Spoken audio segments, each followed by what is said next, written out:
What's up, everyone? Well, in the spring of 2023, I decided I wanted to explore making some larger exposed root Japanese black pine. So today we're going to take a look at what this looks like on the inside.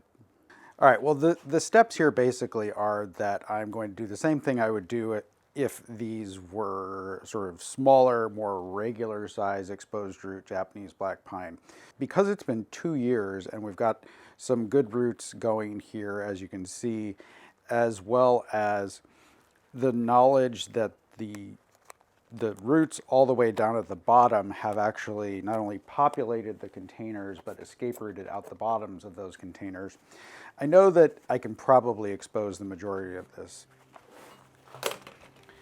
So having split this open down this side as well as a little bit on the other sides, you can see that on this side at least, there's not a whole lot of roots. And I think the problem with flipping the container upside down is that it doesn't route the water that you put into it as evenly down the sides. You know, these grooves are kind of designed to help the tree roots run vertically partially by channeling the water.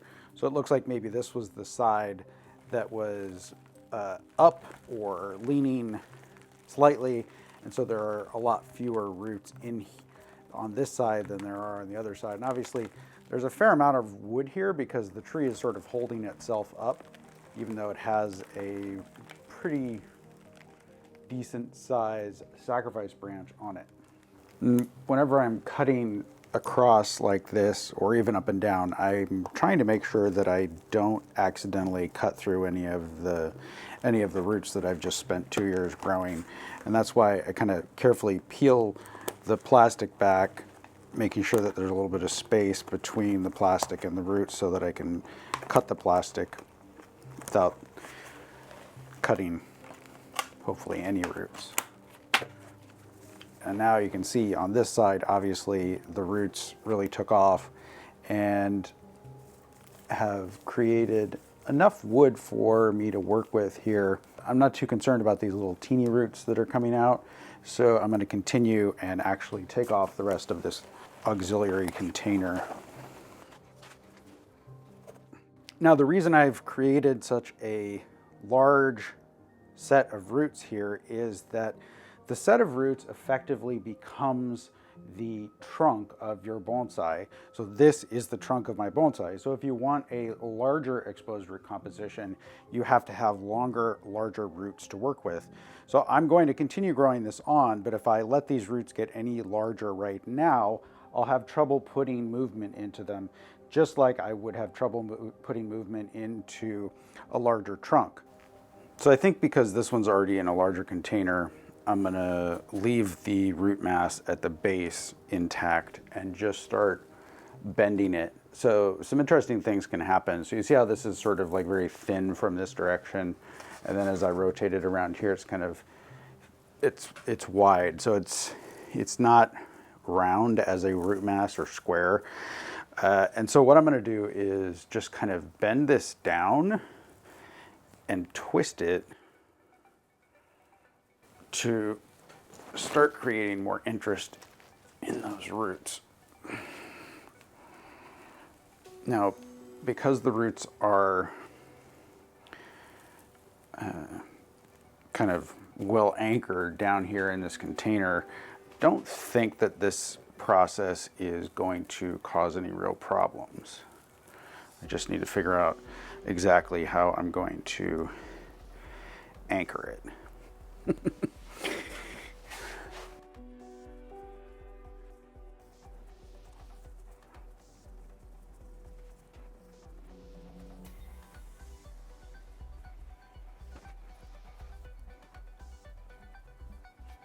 All right, and now you can see that that is quite a bit smaller and also more interesting. I'm not going to say that I am completely convinced from a naturalistic perspective that this looks good, but I'm going to probably take it a little bit slow in terms of all of the work in aggregate to the tree. So exposing all the roots and then kind of bending things around can be somewhat stressful. So I'll probably come back and revisit this in the middle of this coming year, so maybe 6 months from now. Meanwhile, this section, everything from here down on this, what was the sacrifice branch and now is sort of a dropping branch, is unlikely that I will end up using it. But so I'm going to go ahead and wire these smaller branches that are up here to give them some movement so that it looks more interesting if I decide to keep those. All right, and now it's going to be done for now, but I just want to revisit what I said earlier, which is that when I look at this, the reason that I have made such a large mass of roots is that this is now something like 18 inches tall, which means this tree could be grown into a large size bonsai pine tree. Now, over time, as the roots get thicker, they tend to start looking a lot more interesting, and they start fusing from up here, moving downwards as long as they are relatively close together. So in some cases I would expect a little bit of fusing here, in other cases maybe not, but it will be interesting to watch these develop. So I'm going to set this one aside and grab the last one to do something a little bit different.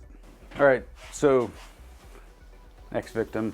This one is about the same size, although I think that the roots are actually bigger because it escape rooted into the ground pretty significantly.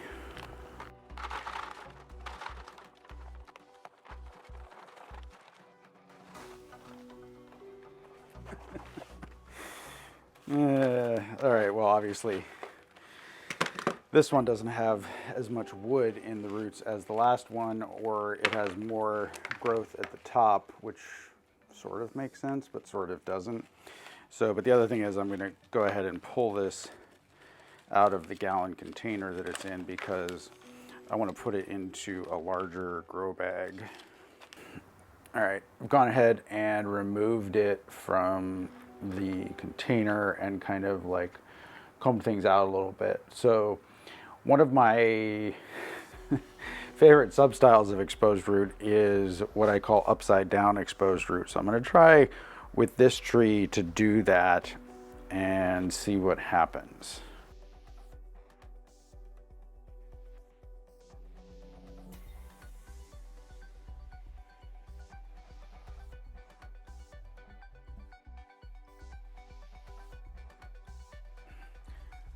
All right, well, obviously that looks pretty chaotic at the moment, and that's sort of the point. I'm going to leave these as is. The critical thing here being that what I've done is kind of spread the roots out around and put the actual origin point of the tree here below some of the roots. So the orientation is going to be something like this, and then I'm going to replant this in a container, leaving a hole in the side for this to stick out of while the roots continue to grow and enlarge.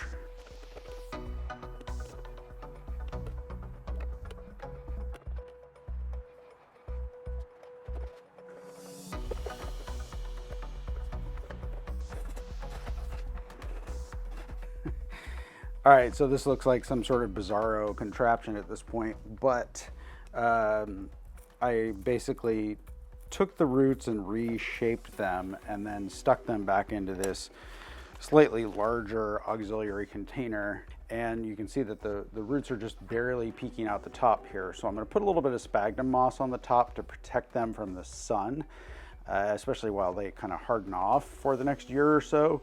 And then I'll just go ahead and remove this because there are already roots all the way down here in the 5-gallon container.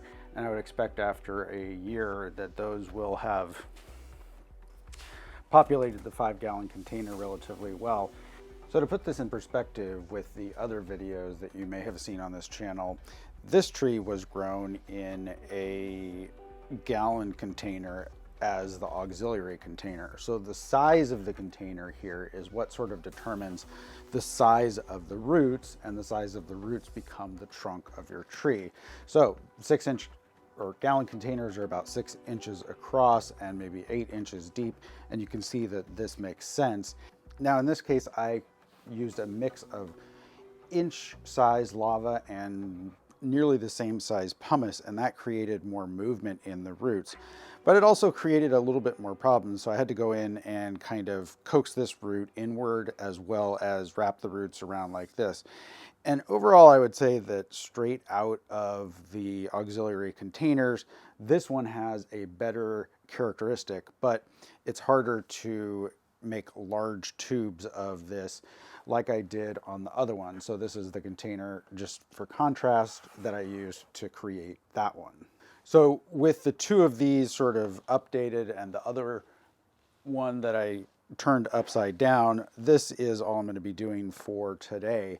I think that the contrast is kind of interesting because it shows you how using different auxiliary containers in different shapes can really impact ultimately what your composition is going to look like. That wraps up this video. Thank you so much for watching. We'll see you next time.